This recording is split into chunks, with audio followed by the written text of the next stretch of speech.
তোমাদের সবাইকে zoom online ক্লাসে স্বাগত। আজকে তোমাদের ফিনান্স ব্যাংকিং ও বীমা দ্বিতীয় পত্রের তৃতীয় অধ্যায় বাণিজ্যিক ব্যাংক নিয়ে আলোচনা করব। প্রথমে আমরা বাণিজ্যিক ব্যাংক সম্পর্কে জানবো, বাণিজ্যিক ব্যাংকের গুরুত্ব জানবো, বৈশিষ্ট্য জানবো, বাণিজ্যিক ব্যাংকের কি কি মূলনীতি আছে সেগুলো জানার চেষ্টা করব। এই লেকচারে আমি মূলত এই চ্যাপ্টারটাকে তিনটা লেকচারে ভাগ করছি, তিনটা পার্টে ভাগ করছি। তো প্রথমত আমরা এটার বাণিজ্যিক ব্যাংকের বৈশিষ্ট্য, বাণিজ্যিক ব্যাংকের মূলনীতি, তারপরে বাণিজ্যিক ব্যাংকের গুরুত্ব, তারপরে অর্থনৈতিক উন্নয়নে বাণিজ্যিক ব্যাংকের ভূমিকা, এই বিষয়গুলো নিয়ে আলোচনা করব বা কথা বলবো বা একটু আমরা বোঝার চেষ্টা করব সবাই। ঠিক আছে, চলো আমরা ক্লাসে চলে যাই।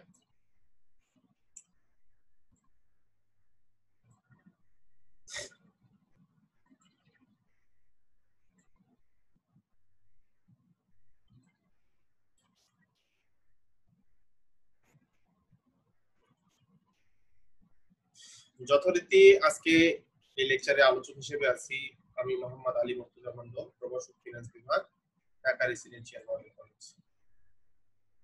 তো আজকের যে আলোচ্য বিষয় আমি তোমাদের আগেই বললাম, বাণিজ্যিক ব্যাংকের ধারণাটা বা বেসিক কনসেপ্ট আমরা নিব, বৈশিষ্ট্য, মূলনীতি, গুরুত্ব এবং অর্থনৈতিক উন্নয়নের ভূমিকা নিয়ে আমরা আলোচনা করব বা জানার চেষ্টা করব।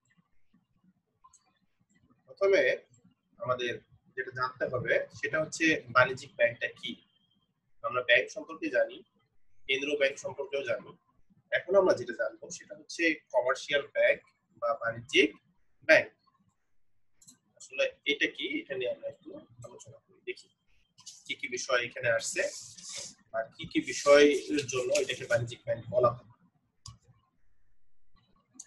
তো এখানে বলছে প্রথমে যে ধারণাটা দেখো, বাণিজ্যিক ব্যাংকের মধ্য দিয়ে মূলত ব্যাংক ব্যবস্থার উৎপত্তি। অর্থাৎ প্রথমেই যে ব্যাংকটা আমরা দেখতে পাইছি বা এই পৃথিবীতে আসছে সেই ব্যাংকটাই ছিল মূলত বাণিজ্যিক ব্যাংক। বর্তমান কালেও এই ব্যাংক দেশের অর্থ বাজারের মধ্যমণি হিসাবে ভূমিকা পালন করে চলছে। স্বর্ণকার, মহাজন ও ব্যবসায়ী শ্রেণীর মুনাফা অর্জনের উদ্দেশ্যে মূলত তাদের আদি ব্যবসা ছেড়ে ব্যাংক ব্যবসা গোড়াপত্তন করেছিল। অর্থাৎ সেই সময় যাদের অনেক টাকা পয়সা ছিল তারা স্বর্ণকারদের অনেক টাকা পয়সা ছিল, যারা মহাজন ছিল তাদের অনেক টাকা পয়সা ছিল, এবং যারা ব্যবসায়ী শ্রেণীর লোক ছিল তাদের তো টাকা পয়সা ছিল। এই শ্রেণীগুলার তাদের আদি যে ব্যবসাটা ছিল, স্বর্ণকাররা সোনা বানাইতো, মহাজনরা তারা টাকার ব্যবসা করতো, তারা নর্মাল ব্যবসায়ী, তারা বিভিন্ন পণ্যের বিজনেস করতো। তাদের এই ব্যবসাগুলোকে ছেড়ে তার চেয়ে মোর প্রফিটেবল বা অনেক বেশি লাভজনক যে ব্যবসাটা সেটা ছিল ব্যাংকিং বিজনেস। ঠিক আছে, সেই বিজনেসে তারা গোড়াপত্তন ওই সময় করেছিল। মধ্যযুগের মাঝামাঝি থেকে বিভিন্ন দেশে প্রাতিষ্ঠানিকভাবে যে ব্যাংকগুলো গড়ে ওঠে তাও মুনাফা অর্জনের উদ্দেশ্যে গড়ে তোলা। আচ্ছা, তাহলে আমরা যেটা দেখতেছি প্রথমের দিকে যে ব্যাংকগুলো ছিল সেটা মেইন তাদের উদ্দেশ্য বা অবজেক্টিভ ছিল প্রফিট করা বা মুনাফা অর্জন। আর মুনাফা অর্জনের উদ্দেশ্যেই আসলে বাণিজ্যিক ব্যাংক গড়ে ওঠে, এটা আমরা জানি। শুরুতে এই ধরনের ব্যাংক সরকারের সাথে চুক্তির বলে সরকারের পক্ষে নোট এবং মুদ্রা ছাপা শুরু করে, কারণ সেই সময় আমাদের কি ছিল না, সেন্ট্রাল ব্যাংক বা কেন্দ্রীয় ব্যাংক ছিল না। তো সরকার ওই সময় তাদের সাথে বাণিজ্যিক ব্যাংকগুলোর সাথে একটা চুক্তি করতো, যে চুক্তির বদলতে এই বাণিজ্যিক ব্যাংকগুলোই নোট বা মুদ্রা সেই সময় ছাড়তো বাজারে। পরে কেন্দ্রীয় ব্যাংকের উদ্ভব হলেও পরে সেন্ট্রাল ব্যাংক আলাদা স্পেশালাইজড একটা ব্যাংক হিসেবে চলে আসলো, হলেও সামগ্রিকভাবে ব্যাংক ব্যবস্থা এখনো কার্যত বাণিজ্যিক ভিত্তিতেই গঠিত এবং পরিচালিত হয়ে আসছে। তাই বাণিজ্যিক ব্যাংকে ব্যাংক ব্যবস্থার জননী বা মাদার অফ ব্যাংকিং বলা হয়ে থাকে। কারো কোনো কোশ্চেন এখানে থাকলে করতে পারো এই স্লাইডে, এই স্লাইড সংক্রান্ত কোনো বিষয়ে।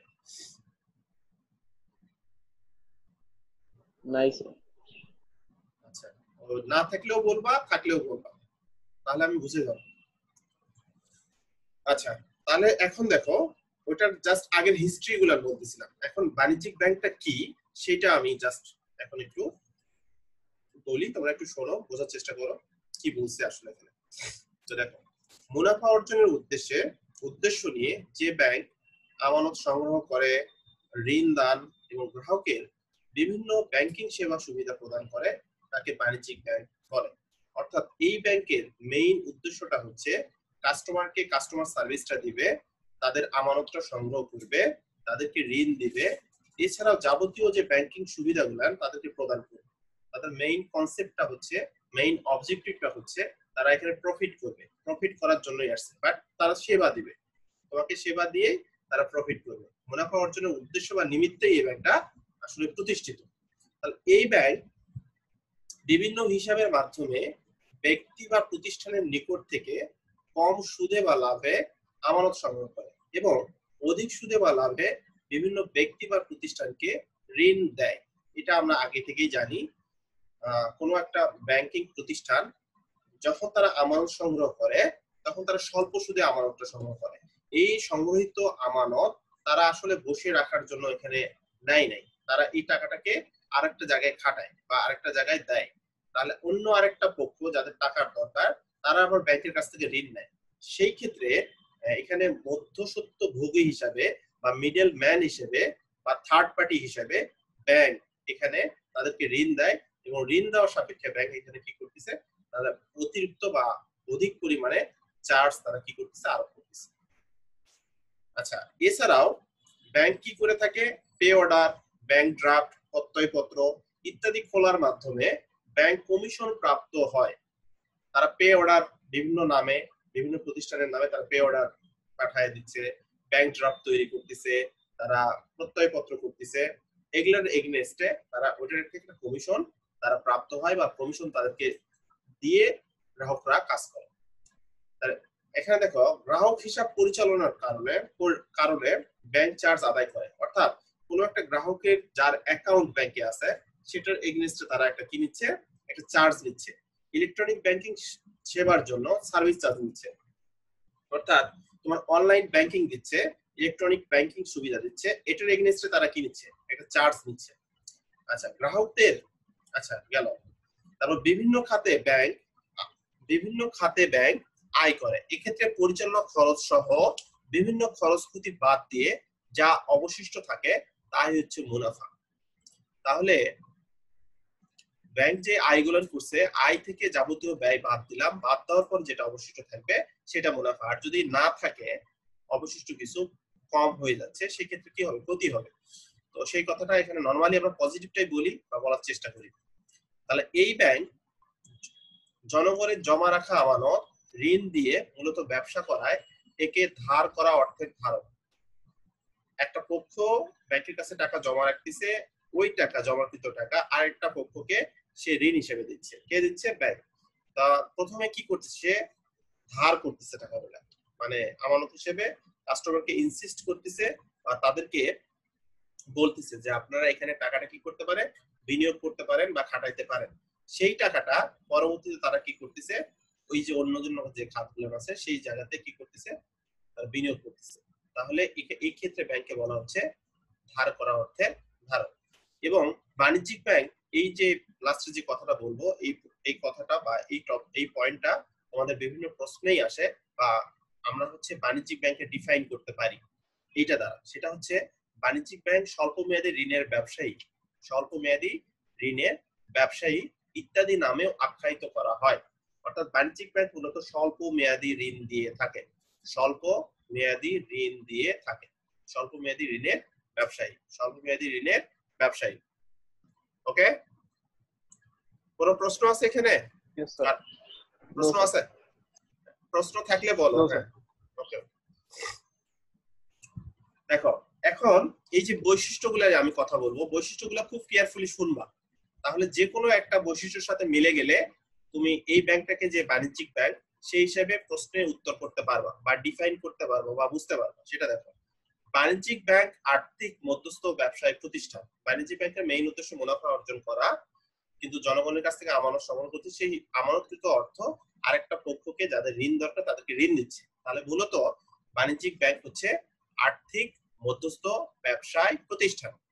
আচ্ছা, এই প্রতিষ্ঠান বিভিন্ন হিসাবের মাধ্যমে, বিভিন্ন ধরনের অ্যাকাউন্ট বা হিসাবের মাধ্যমে জনগণের কাছ থেকে স্বল্প সুদে বা লাভে অর্থ সংগ্রহ করে।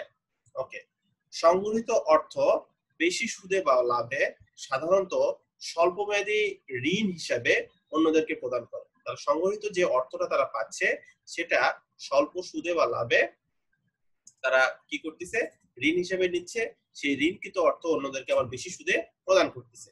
আচ্ছা, অর্থ জমাদানকারী যারা আছে, যাদের অ্যাকাউন্ট আছে বা যার টাকাটা ব্যাংকে আছে বা অ্যাকাউন্ট আছে, হিসাব আছে, তাদের যদি অ্যাকাউন্টে টাকা থেকে থাকে, তাদের উত্থাপিত চেকে সেই টাকাটা উত্তোলনের জন্য ব্যাংকে আদেশ প্রদান করে, সেই টাকাটা ব্যাংক কি করে তাদেরকে মূল্যটা পরিশোধ করে বা দিয়ে দেয়। তারপরে 5 নাম্বারটা দেখো, বিভিন্ন ধরনের ব্যাংকিং সেবা সুবিধা প্রদান করে কে? Commercial bank. এই ব্যাংকের মূল উদ্দেশ্য হচ্ছে মুনাফা অর্জন। একদম ক্লিয়ারলি তুমি বোঝার চেষ্টা করবা যে এই ব্যাংকটা আসলে কিসের জন্য প্রতিষ্ঠিত হয়েছে। এই ব্যাংকটা ব্যবসা বাণিজ্য প্রসারের জন্য হয়েছে, কিন্তু তাদের মেইন উদ্দেশ্য, তাদের অবজেক্টিভটা হচ্ছে মুনাফা অর্জন। কিন্তু তুমি যদি কোয়ালিটি সার্ভিস না দাও তাহলে কম্পিটিশনে তুমি কি হবা? পিছায় যাবা। তো বাণিজ্যিক ব্যাংকগুলা কম্পিটিশনে টিকে থাকার জন্য তারা বিভিন্ন ধরনের পরিকল্পনা গ্রহণ করে, সেই পরিকল্পনা মাফিক কাজ করে থাকে। কারণ এখন আমরা গভর্নমেন্ট ব্যাংকগুলো তো দেখতেছি তাদের কম্পিউটারের মাধ্যমে সবকিছু লেজার সংগ্রহ করতেছে বা তাদের হচ্ছে অনলাইন ট্রানজেকশনের ব্যবস্থা করছে, যেগুলো আমরা আরো কিছুদিন আগে 4-5 বছর আগেই দেখছি যে শুধুমাত্র প্রাইভেট ব্যাংকগুলোতেই ছিল, তাই না? তো ওরা দেখতেছে যে না, আমরা আমাদের যে অবস্থা এবং প্রাইভেট ব্যাংকগুলোর যে অবস্থা, এটা হচ্ছে খুব বেশি একটা গ্যাপ হয়ে যাচ্ছে। সেই ক্ষেত্রে সরকারি ব্যাংকগুলো একসময় হুমকির সম্মুখীন হয়ে যাবে, তাদের অস্তিত্ব টিকে থাকতে পারবে না। প্রতি বছরই লস করলে তো হবে না, হবে সরকারি এরকম একটা অবকাঠামো, সরকার এখানে স্যালারি দিচ্ছে, আর ওনারা নিজেদের উদ্যোগে স্যালারি দিচ্ছে, প্রফিট করতেছে, কাস্টমার সংখ্যা বাড়াচ্ছে, তাহলে এই বিষয়গুলো একটা ভাবার বিষয়, গবেষণার বিষয়। সেই ক্ষেত্রে এখন দেখা যাচ্ছে যে আমাদের সরকারি যে গভর্নমেন্ট ব্যাংক, মানে সোনালী ব্যাংক আছে, জনতা ব্যাংক আছে, কৃষি ব্যাংক আছে, এই টাইপের যে ব্যাংকগুলো, এখন তারা সার্ভিসগুলো আগের চেয়ে তারা হচ্ছে মেশিন নির্ভর সার্ভিসে চলে গেছে, ডিভাইস নির্ভর সার্ভিসে চলে গেছে, সফটওয়্যার নির্ভর সার্ভিসে চলে গেছে। সেই ক্ষেত্রে কি হচ্ছে, ভুল হওয়ার সম্ভাবনাটা কম হচ্ছে, সার্ভিসের সময়টা কম লাগতেছে, তাহলে কাস্টমাররা কোয়ালিটি সার্ভিসটা পাচ্ছে। তাহলে এটাও একটা বিষয়। কোনোভাবেই তুমি তোমার টেকনোলজিকে মানে পিছায় রাখতে পারবে না বা দমায় রাখতে পারবে না। নতুন যে টেকনোলজিটা আসবে, তুমি একজন কোনো একটা প্রতিষ্ঠান বলো আর তুমি যাই করো না কেন তোমার লাইফে, তোমাকে ওইটার সাথে সামঞ্জস্য রেখে ওইটার জ্ঞানটা অর্জন করেই সামনে যাইতে হবে। আমার বাবারা বা আমার দাদারা ফোন ইউজ না করলেও হইতো, এখন সম্ভব না। আজ থেকে 10 বছর পরে প্রত্যেকটা মানুষের কাছে ফেসবুক অ্যাকাউন্ট থাকবে। এই ফেসবুকে বা এমন একটা অ্যাকাউন্ট থাকবে, ওইটা দিয়ে সবকিছু পেয়ে যাবে, সবকিছু, সব ধরনের কাজ তুমি এটা দিয়ে করতে পারবে। হয়তো তোমার এটা রেফারেন্স লাগবে, আপনার ওইটা দেন, ঠিক আছে? তো এই বিষয়গুলো ডে বাই ডে চেঞ্জ হচ্ছে, এটা আমাদের মেনে নিতে হবে। এটা যত তাড়াতাড়ি আমরা অ্যাডজাস্ট করতে পারবো, অ্যাডপ্ট করতে পারবো, ততই আমাদের জন্য মঙ্গল। কিন্তু এটার যদি কোনো সাইড ইফেক্ট থাকে সেটাও আমাদের মাথায় রাখতে হবে। কোনো প্রশ্ন আছে?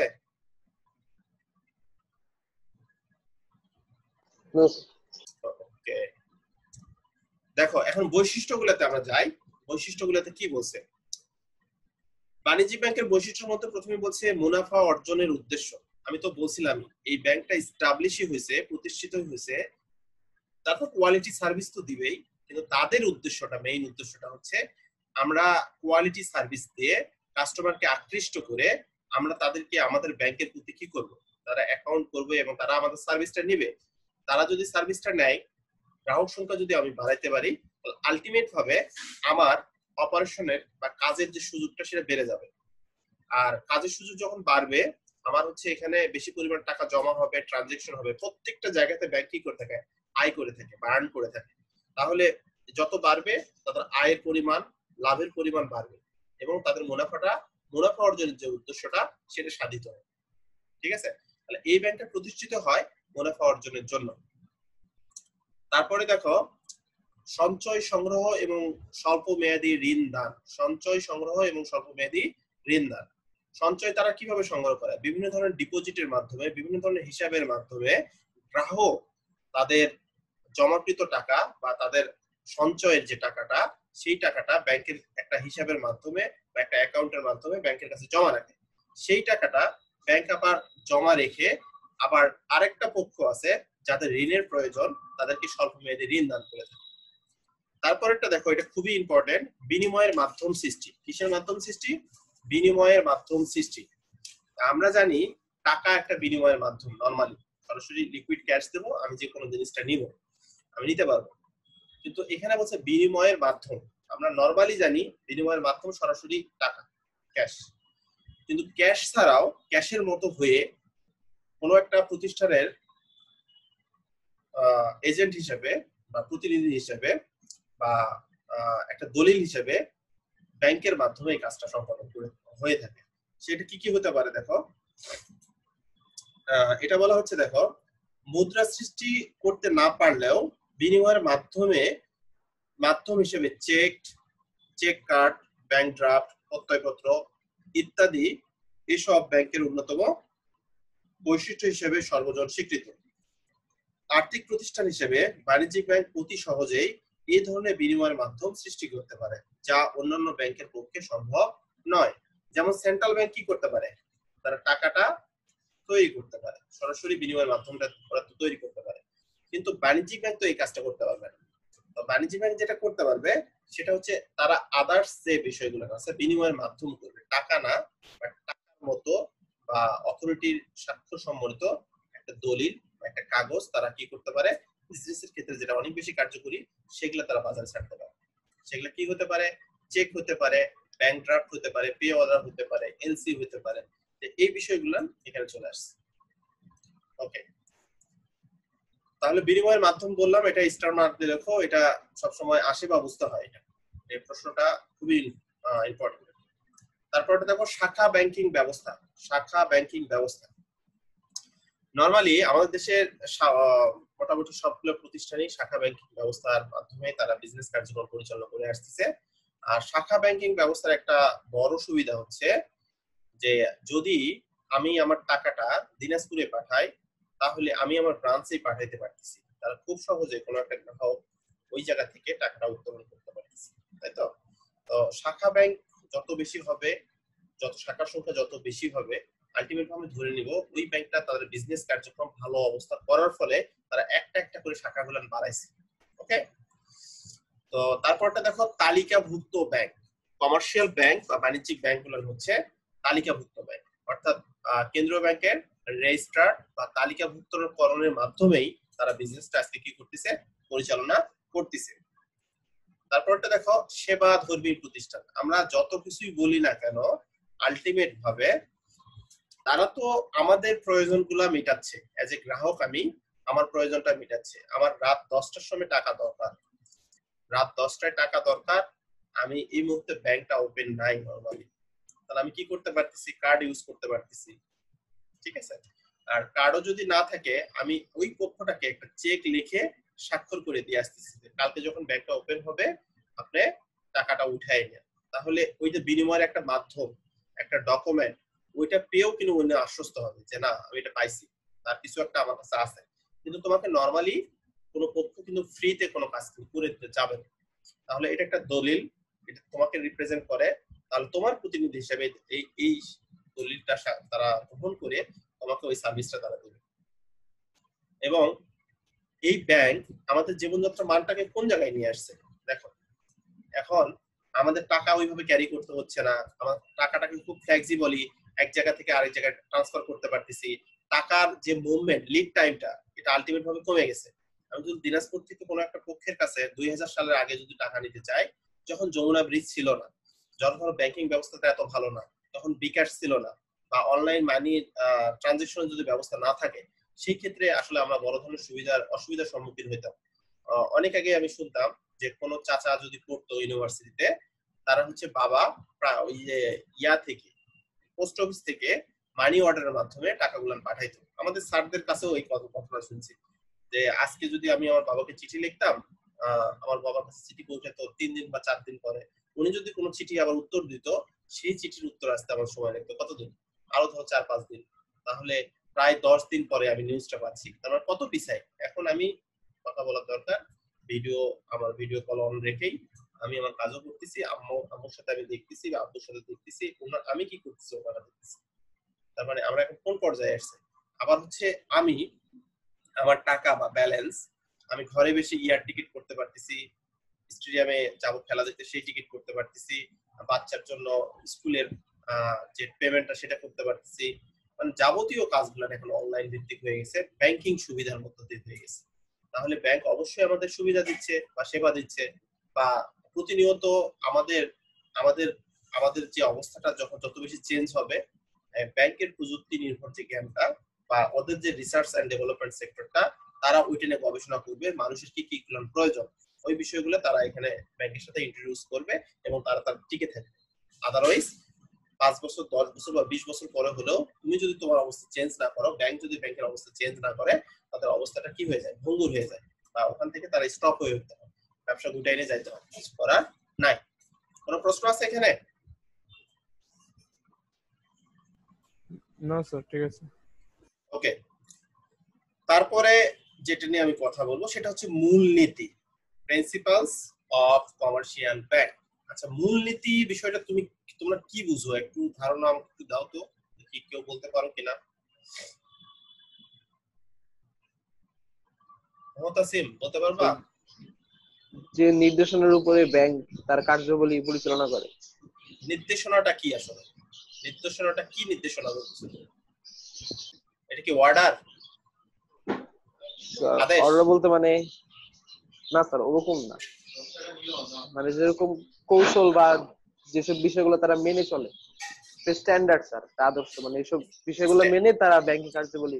স্ট্যান্ডার্ড, এটা একটা ভালো গ্রহণযোগ্য একটা বিষয় বলছো, স্ট্যান্ডার্ড। মানে তাহলে কিছু বিষয় আমরা একটা স্ট্যান্ডার্ড বা আমি একটা আদর্শ ধরে এটা আমি যদি আমার কার্যক্রমটা বা ব্যাংক যদি ব্যাংকের কার্যক্রমটা পরিচালনা করে, সেই ক্ষেত্রে আমরা বলতে পারি এটা একটা প্রিন্সিপাল বা মূল নীতি বা স্ট্যান্ডার্ড, ওটার উপর ডিপেন্ড করে হচ্ছে। তো দেখো এখানে যেটা বলছে সেটা আমরা একটু দেখি, মূলনীতিটা আসলে কিভাবে কি সেটা একটু দেখি। আচ্ছা, বাণিজ্যিক ব্যাংক কিছু কিছু বিষয়কে মাথায় নিয়ে তারা বিজনেস কার্যক্রম পরিচালনা করে, যে এই বিষয়গুলো তাদের থাকতেই হবে বা এগুলো একটা স্ট্যান্ডার্ড একটা অবস্থা। ঠিক আছে, যেটা ও বললো সেটার মধ্যে প্রথমে যেটা চলে আসছে সেটা হচ্ছে তারল্যের নীতি। তারল্য শব্দের অর্থ আমরা যেটা যদি ফাইন্যান্সের ভাষায় ভাগ করে বলি, একদম লিকুইড ক্যাশ। তো লিকুইড ক্যাশ এটা এখন এই জিনিসটাকে দুই ভাবে বলা হয়েছে, এটা হচ্ছে হাতে তোমার টাকা আছে সেটাও লিকুইড ক্যাশ, ব্যাংকে যেটা আছে সেটাও লিকুইড ক্যাশ। কিভাবে? কারণ ব্যাংকের টাকা আমরা অনলাইন ব্যাংকিং এর মাধ্যমে কিন্তু খুব সহজেই রাত্রেও ট্রান্সফার করতে পারতেছি না, তার মানে ওইটাও লিকুইড ক্যাশ, হাতেরটাও লিকুইড ক্যাশ, দুটাই হচ্ছে নগদ অর্থ। তো দেখো, বাণিজ্যিক ব্যাংকের অন্যতম নীতি হচ্ছে তারল্যের নীতি। ব্যাংকের জমাকৃত অর্থ চাহিদা মাত্র ফেরত দেওয়ার ক্ষমতাকে ব্যাংকের ভাষায় তারল্য বলে।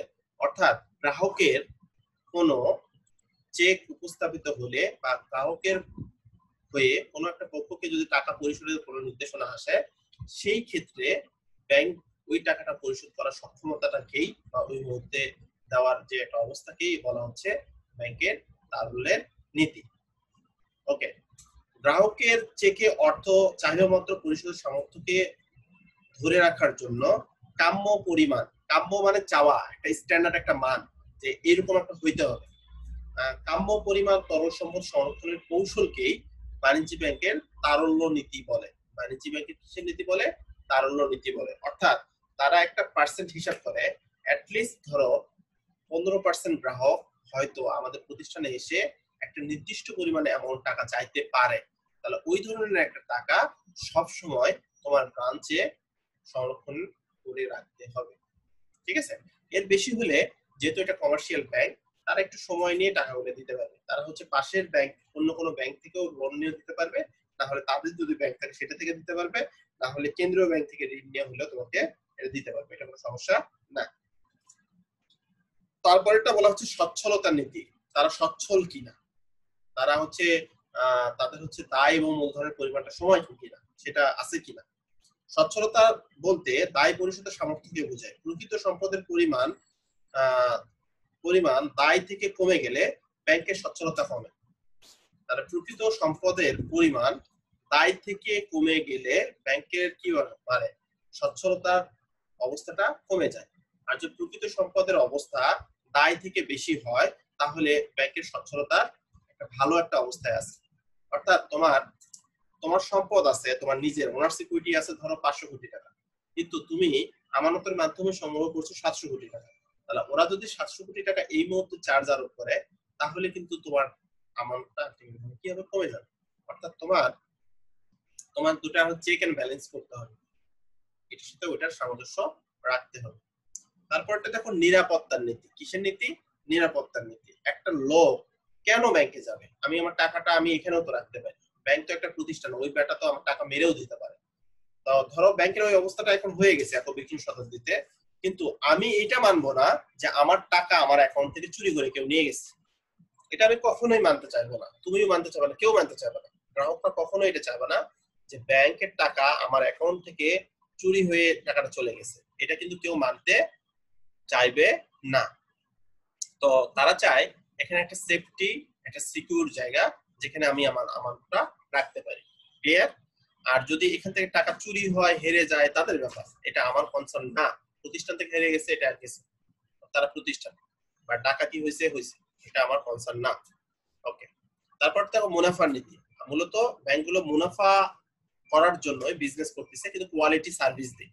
সঞ্চয় সংগ্রহের নীতি। তারা ব্যাংকগুলো চাইবে যে এখানে একটা নাম্বার অফ কাস্টমার এই ব্যাংকে এসে তারা কি করুক, অ্যাকাউন্ট ওপেন করুক বা বিভিন্ন হিসাব খুলুক, হিসাব খুলে এখানে তারা টাকা ট্রানজেকশন করবে। তাহলে তাদের এখানে কি বাড়বে, সঞ্চয়টা বাড়বে, ব্যাংকের যে ক্যাপিটালটা সেটা পরিমাণটা বাড়বে। ঋণদান এবং বিনিয়োগের নীতি।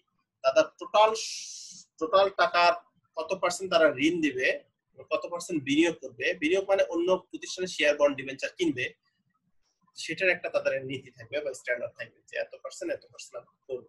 মানে এটা একটা নির্দিষ্ট নীতি বা পলিসি নিয়ে বিজনেসটা আসলে রান করা হয়। এবং কোন কোন খাতে বিনিয়োগ করবে, ঝুঁকিমুক্ত খাতগুলোতে করবে না কোথায় করবে, এই বিষয়টা চলে আসছে। তারপর 4 নম্বরটা দেখো, মুনাফার নীতি বললাম, সঞ্চয় সংগ্রহের নীতি, ঋণদান এবং বিনিয়োগের নীতি, দক্ষতার নীতি। দক্ষ, যদি আমরা ধরো ইসলামী ব্যাংকে যাই, তারা যদি সার্ভিসটা দিতে তাদের লিড টাইমটা কম নেয়, ধরো একটা করে কাস্টমারকে সার্ভিস দিতে তার সময় নিচ্ছে 30 সেকেন্ড, 40 সেকেন্ড, 1 মিনিট, 2 মিনিট, তাহলে আমরা বুঝবো এই ব্যাংকটা বা এই প্রতিষ্ঠানটা বা এই সিটে যে বসে আছে ব্যক্তিটা, সে তত বেশি সাফিসিয়েন্ট বা এফিশিয়েন্ট বা যেটাই বলো না কেন, সে এখানে অনেক বেশি দক্ষ, সেটা হচ্ছে তার সার্ভিসের উপর ডিপেন্ড করে। আমি চাচ্ছি দিয়ে দিচ্ছে দ্রুত। আর কোন একটা প্রতিষ্ঠানে আমি গেলাম, অন্য আরেকটা ব্যাংকে, যে ব্যাংকে আমি বলতেছি আজকে শুনতেছে না, আবার হচ্ছে অনেক ঘুরানোর পরে তোমাকে দিচ্ছে, তুমি কিন্তু ওখানে বিরক্ত হয়ে যাবে। আর এই বিরক্ততাই একদিন ওদের জন্য কি হয়ে যাবে, হুমকি হয়ে যাবে ওই বিজনেসটা টিকে রাখার জন্য। ঠিক আছে? আসলে কাস্টমারকে বা গ্রাহককে কখনোই বিরক্ত করতে হয় না, এটা হচ্ছে মূলনীতি, কিন্তু আমাদের বিভিন্ন সিস্টেমের কারণে এই বিষয়গুলো হয়ে যায়। তারপরটা হচ্ছে সেবার নীতি। তুমি যাই করো না কেন, প্রফিট করো না কেন, আমি তোমাদের সারাদিন বকি না কেন, এটা তোমাদের খুব বেশি যায় আসবে না, কিন্তু আমি যদি তোমাদের নাই পড়াই একদম টোটাল, আমি বই বের করতেছি না, তাহলে দিন শেষে তুমি বলবা যে ইনি অনেক ভালো স্টুডেন্ট হোক, আইবি এর ফার্স্ট বয় হোক বা পিএইচডি করে আসুক, এটা ম্যাটার না, বাট উনি কিন্তু পড়ায় না, দিন শেষে তিনি আমাদের পড়ায় না। ঠিক আছে? কিন্তু পড়াইতে হবে, তোমাদের সার্ভিসটা এটা দিতেই হবে। তারপর দেখো আস্থা অর্জনের নীতি। আস্থাটা কিভাবে আসবে, কাস্টমার আস্থাটা কিভাবে হবে? যখন সে সবকিছু সিস্টেম মাফিক চলবে, তখন অটোমেটিক ভাবে ওই প্রতিষ্ঠানের উপর একটা আস্থা চলে আসবে। তারপরে দেখো গোপনীয়তার নীতি। কিসের নীতি এটা? গোপনীয়তার নীতি। গোপনীয়তাটা হচ্ছে আমার তথ্য তোমার কাছে দিবে না, তোমার তথ্য আমার কাছে দিবে না, একজনের তথ্য আরেকজনের কাছে কখনোই দিবে না। যে কি আছে না আছে এটা আমি জানি, আরেকজন জানবে না। আধুনিকায়নের নীতি। ডে বাই ডে প্রতিনিয়ত কি হচ্ছে, সবকিছু প্রযুক্তি ডেভেলপ হচ্ছে, কাস্টমারের মাইন্ড চেঞ্জ হচ্ছে, তাহলে এই আধুনিকায়নের সাথে সামঞ্জস্য রেখে তোমাকে কাজ করতে হবে।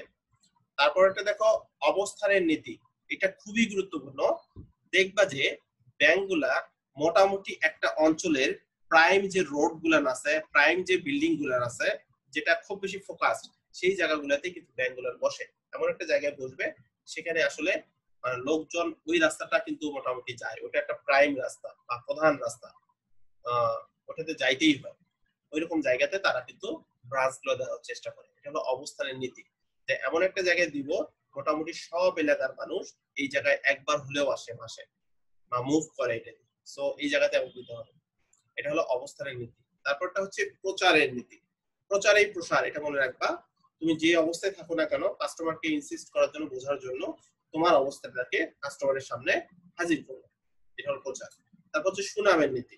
তুমি যদি কোয়ালিটি সার্ভিস দিয়ে থাকো, কাস্টমার যদি তোমার প্রতি স্যাটিসফাইড হয়ে থাকে, আলটিমেট ভাবে তোমাদের সুনাম বাড়বে, আর পরবর্তীতে তোমার বিজনেস করাটা কি হয়ে যাবে, ইজি হয়ে যাবে। কোনো সমস্যা এখানে?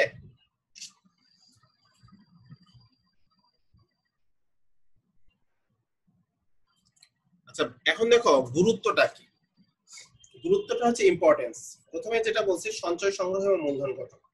জনগণের বিক্ষিপ্ত টাকাগুলো বাণিজ্যিক ব্যাংক তাদের বিভিন্ন অ্যাকাউন্টের মাধ্যমে সংগ্রহ করে বড় ধরনের একটা মূলধন গঠন করে, যেটা বড় যে প্রতিষ্ঠান আছে, দেশের উৎপাদনমুখী প্রতিষ্ঠান আছে, সেসব জায়গাতে এই টাকাগুলো কি করা হয়, তাদেরকে ঋণ দেওয়া হয় বা তাদের তাদের তাদের এতে বিনিয়োগ করা হয়।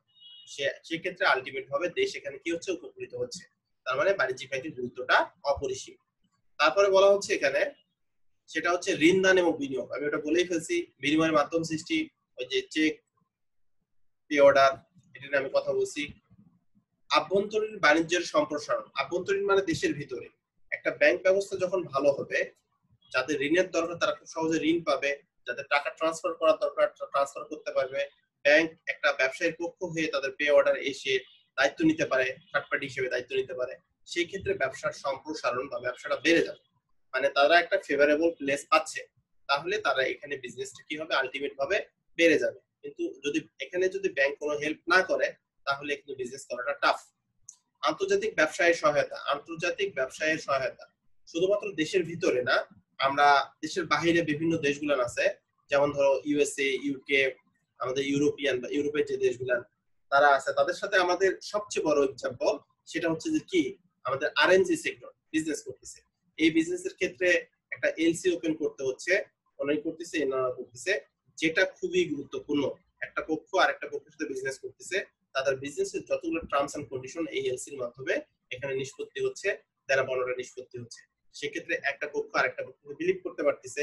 তাহলে যখন আমি বিলিভ করতে পারবো আমার টাকাটা উদ্ধার হবে, তখন আমি আমার বিজনেস করতে আর ভয় পাবো না। জাস্ট সিস্টেমটা ফলো করতে হবে, আপনি এই সিস্টেমটা ফলো করেন। প্রতিনিধি হিসেবে ভূমিকা। ব্যাংক কোনো একটা পক্ষের প্রতিনিধি বা এজেন্ট হিসেবে কাজ করে থাকে। আচ্ছা, তারপর দেখো উপদেষ্টা হিসেবে ভূমিকা। উপদেষ্টা হচ্ছে তারা অ্যাডভাইস করে, যে পক্ষগুলো ঋণ নিচ্ছে বা করতেছে, সেই ক্ষেত্রে তারা উপদেশ দেয় যে আপনারা এই যে বিজনেসটা করতেছেন, এইটার পাশাপাশি এটা করলে আরো বেশি মোর প্রফিটেবল বা বর্তমান অর্থনৈতিক অবস্থার কথা বোঝায়, সবকিছু তারা মোটামুটি একটা পরামর্শ দিয়ে একটা লোককে সঠিক রাস্তাটা দেখায় যে আপনার কি করণীয়।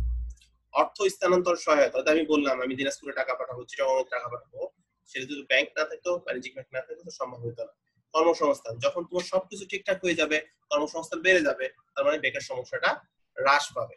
সেই ক্ষেত্রে যখন বেকার সমস্যা, আমাদের বেকার যুবকরা যখন কাজ পাবে, তখন আলটিমেট ভাবে তারা কিন্তু কাজে ব্যস্ত থাকবে, ভালো কাজ করবে, তখন সামাজিক নিরাপত্তাটাও আলটিমেট ভাবে বেড়ে যাবে। কোন একটা প্রফেশনাল লোক যখন চাকরি করবে, সে কিন্তু ওই ধরনের খারাপ কাজ করতে যাবে না, সে সমাজের জন্য দুইটা ভালো কথা বলবে, এটা হওয়া উচিত।